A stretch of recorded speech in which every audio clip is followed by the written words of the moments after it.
আইন মেনে security deposit দিয়ে 5 দফায় প্রতিবাদ হয়েছে মেয়র রোডে। আর এবার তো সময় দেওয়া হলো না।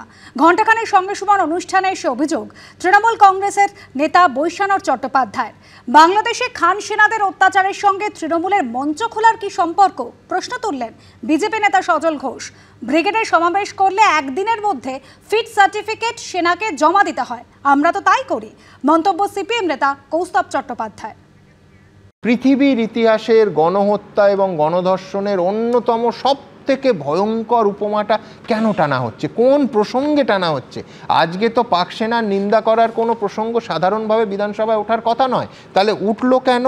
এবং তৃণমূল এই উপমাটা বিধানসভায় প্লেস করলো কেন? অন্তত বেরিয়ে এসে যারা বিবৃতি দিচ্ছেন একেবারে পরিষ্কার ভাষায় বলছেন বৈশানর চট্টোপাধ্যায়, আমরা তো পারমিশন নিয়ে ওখানে মিটিং করছিলাম, আমাদের কাছে ঠিক বৈশানর। কিন্তু এই রকম নজির কি আপনার কাছে কোনো আছে যে দুদিনের, সেনাবাহিনী যা বলছে, দুদিনের পারমিশন নিয়ে 1 মাস একটা স্ট্রাকচার রেখে দেয়া, অথবা দুদিন পারমিশন নিয়ে 3 দিন মানে 3 দিনের দিন মঞ্চ খোলার ক্ষেত্রে আপত্তি সেনাবাহিনীকে জানানো হচ্ছে, এরকম কোনো গোটা দেশ থেকে কোনো নজির কি আপনাদের আছে? আপনি তো আমায় 3 মিনিট দেবেন, তারপর আপনাকে 3.5 কেন? আপনি চাইলে আপনি 4, 4.5 মিনিটও দিতে পারেন। আমি বলছি যে এটা শুরু হয়েছিল 2 এবং 3 আগস্ট থেকে।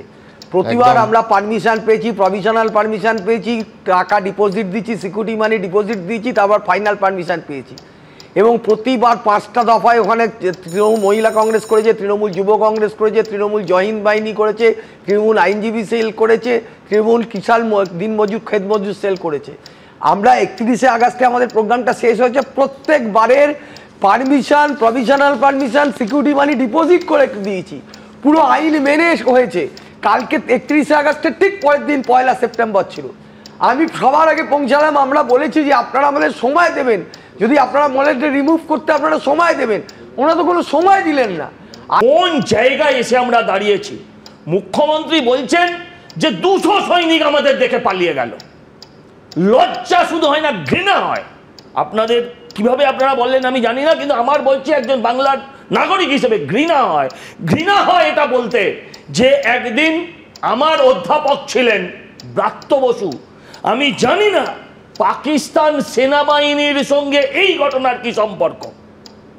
খান সেনারা বাঙালি ছিল না, সেটা ওনার হয়তো পুরোটা জানা নেই।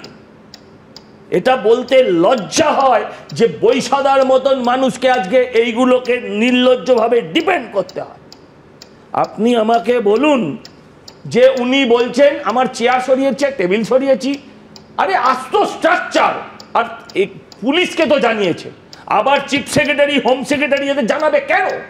আমরা তো ব্রিগেড প্যারেড গ্রাউন্ডে সমাবেশ করি, একদিনের মধ্যে সুমনদা মাঠ ফিট সার্টিফিকেট দিতে হয়, পরিষ্কার করা হয়। তুমি দেখবে ব্রিগেড আমাদের পরের দিন মিলিটারিকে দেওয়া হয়। 1 মাস ধরে মঞ্চ করে রেখেছে মিলিটারি, তো বলছে পরিষ্কার আমি ছবি দিয়েছি, আমি চিঠি দিয়েছি, মেল করেছি, আমি পুলিশকে জানিয়েছি।